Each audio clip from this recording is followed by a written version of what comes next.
लंबे समय बाद जवानों को एक बड़ा नुकसान उठाना पड़ा है। बम ब्लास्ट हुआ जिसकी चपेट में आकर 2 जवान शहीद और 4 जवान जख्मी हुए हैं। घायल जवानों की क्या स्थिति है, शहीद जवानों के नाम क्या हैं? इस इलाके में माओवादियों की तूती बोलती है। तर्रेम थाना क्षेत्र के मंडी मरका के इलाके में पाइप बम में ब्लास्ट हुआ। आप भी एसटीएफ से हैं? जी सर। कब निकले थे आप लोग ऑपरेशन पे? कहाँ ब्लास्ट हुआ? बता दें कि इन इलाकों की भौगोलिक परिस्थितियां बेहद विपरीत हैं। रोड कनेक्टिविटी नहीं है। जवान तिरपाल फैलाकर बारिश के पानी को इकट्ठा कर अपना प्यास बुझा रहे हैं। नमस्कार, मैं मुकेश चंद्राकर हूं और आप बस्तर जंक्शन देखना शुरू कर चुके हैं।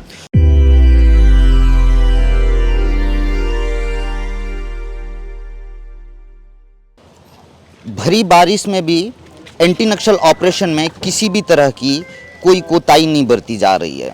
सत्ता परिवर्तन के बाद एंटी नक्सल ऑपरेशन में काफ़ी तेज़ी देखने को मिल रही है और बड़े ऑपरेशन प्लान किए जा रहे हैं। माओवादियों के आधार इलाके में ये ऑपरेशन प्लान किए जा रहे हैं और जवानों को बड़ी कामयाबी हाथ लग रही है। मगर लंबे समय बाद जवानों को एक बड़ा नुकसान उठाना पड़ा है। एंटी नक्सल ऑपरेशन पर जब जवान पहुँचे, एक बड़ा बम ब्लास्ट हुआ जिसकी चपेट में आकर 2 जवान शहीद और 4 जवान जख्मी हुए हैं। घायल जवानों की क्या स्थिति है, शहीद जवानों के नाम क्या हैं, ब्लास्ट किस इलाके में हुआ है, किस इलाके से ये ऑपरेशन प्लान किया गया था, पूरी जानकारी देंगे आज की इस रिपोर्ट में। नमस्कार, मैं मुकेश चंद्राकर हूं और आप बस्तर जंक्शन देखना शुरू कर चुके हैं।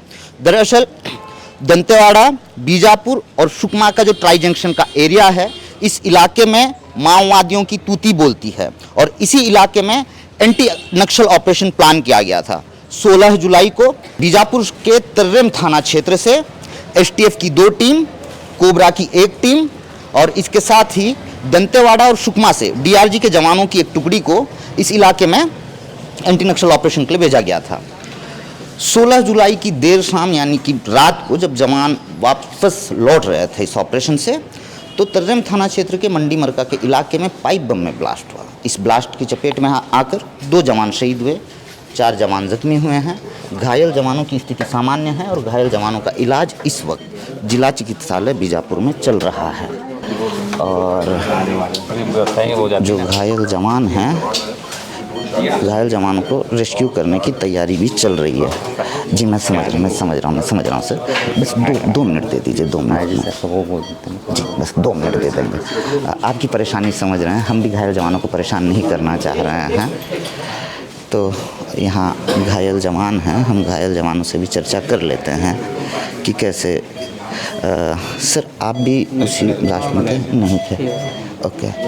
तो ये जो घायल जवान हैं, सर आप थे ब्लास्ट में? थे आप ऑपरेशन में थे?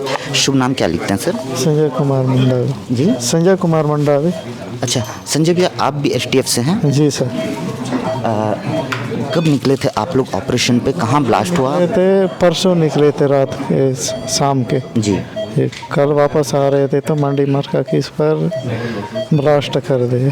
जी। किस वक्त ब्लास्ट हुआ? ये करीबन रात के 9 या 10 बजे तक। अच्छा जी। तो किस किस की टीम निकली थी ऑपरेशन पे? कोबरा की निकली थी, एसटीएफ के 2 पार्टी निकली थी, एक सुनील पोस्ट की, एक तर्रेम की। जी। अच्छा, इसमें दंतेवाड़ा और सुकमा से भी डीआरजी के जवान आए थे? सुकमा से और सुकमा के भी आए थे और दंतेवाड़ा से भी आए थे। अच्छा। जो शहीद जवान हैं उन्हें आप जान रहे हैं? एक भारत लाल साहू है और एक सत्येंद्र सिंह तिरंगा। अच्छा, ये सभी के सभी आप लोग एसटीएफ से थे? जी सर। जो घायल जवान है जी, और शहीद जवान भी? जी। अच्छा, तो आप लोग तर्रेम से निकले थे? तर्रेम से निकले। आपकी पोस्टिंग कहाँ थी? तर्रेम में। तर्रेम में। आप आरक्षक है ना? जी सर। अच्छा भैया, ये जानना चाह रहे थे मानसून में कितनी परेशानी होती है?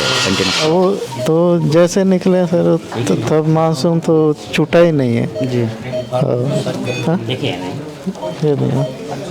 तो नदी नाले में किस तरह की परेशानियाँ होती हैं? नदी नाले में तो परेशानी होती थी सर। जी। चलिए, हम ज़्यादा डिस्टर्ब नहीं करेंगे। जी सर, जी सर। तो ये जवान हैं जिनका इलाज चल रहा है और ऐसी परिस्थिति में जवानों से बहुत ज़्यादा बात करना भी उचित नहीं होता है, मगर जवान तक सच्चाई पहुंचाने के लिए पहले हम जवानों का हाल चाल जानें कि वो बात करने की स्थिति में हैं या नहीं हैं। जवानों ने हामी भरी कि हम बात कर सकते हैं। बात कर ही रहे थे, पुलिस अधिकारी भी पहुंच गए, कहने लगे कि इस स्थिति में कम से कम बात मत कीजिएगा। हम भी इसका सम्मान करते हैं क्योंकि जवान घायल हैं और उनकी मानसिक स्थिति को स्थिर होने में, ऐसी परिस्थितियों से निपटने के लिए वक्त ज़रूर लगता है। तो कोशिश यही रहती है हमारी कि इस तरह की खबरें भी आपको बताएं, दिखाएं। बहरहाल एक एंटी नक्सल ऑपरेशन में एक बड़ा नुकसान जवानों को उठाना पड़ा है। मानसून के दौरान भी बड़े ऑपरेशंस प्लान किए जा रहे हैं। अबूझमाड़ के इलाके में हो या फिर बीजापुर सुकमा के सीमावर्ती इलाके में हो या फिर बीजापुर दंतेवाड़ा के सीमावर्ती इलाके में हो, जो इलाके माओवादियों के लिए बिल्कुल महफूज ठिकाने हैं, उन इलाकों में भी ऑपरेशन प्लान किए जा रहे हैं। आपको बता दें कि इन इलाकों की भौगोलिक परिस्थितियाँ बेहद विपरीत हैं।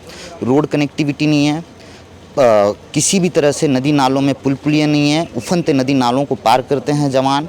इसके साथ ही जब ये अपने साथ पानी की बोतल लेके जाते हैं, पानी ख़त्म हो जाती है, तो ऐसी भी तस्वीर निकल कर आई अबूझमाड़ के जंगलों से, जहाँ पे जवान तिरपाल फैलाकर बारिश के पानी को इकट्ठा कर अपना प्यास बुझा रहे हैं। इतने विपरीत हालात होते हैं। हालांकि उफनते नदी नालों को पार करते हुए जवानों की तस्वीरें अक्सर मानसून में आते हैं, मगर पानी इस तरह से इकट्ठा कर पीने की पहली बार इस तरह से तस्वीर निकल कर सामने आई थी। बहरहाल ये एंटी नक्सल ऑपरेशन पे निकले जवान थे, जिसमें 2 जवान शहीद हुए हैं। शहीद जवानों के नाम भरतलाल साहू और सत्येंद्र सिंह बताया गया है। वहीं एसटीएफ के 4 जवान भी जख्मी हुए हैं, जिनका नाम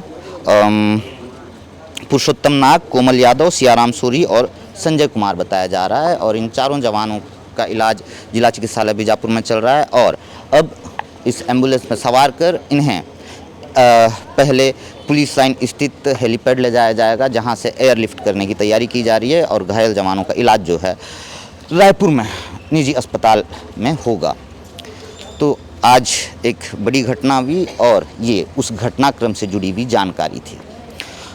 कैसी लगी हमारी ये रिपोर्ट कमेंट सेक्शन में ज़रूर बताइएगा। इसके अलावा आप बस्तर जंक्शन पर नए हैं तो सब्सक्राइब ज़रूर कर लीजिएगा। धन्यवाद।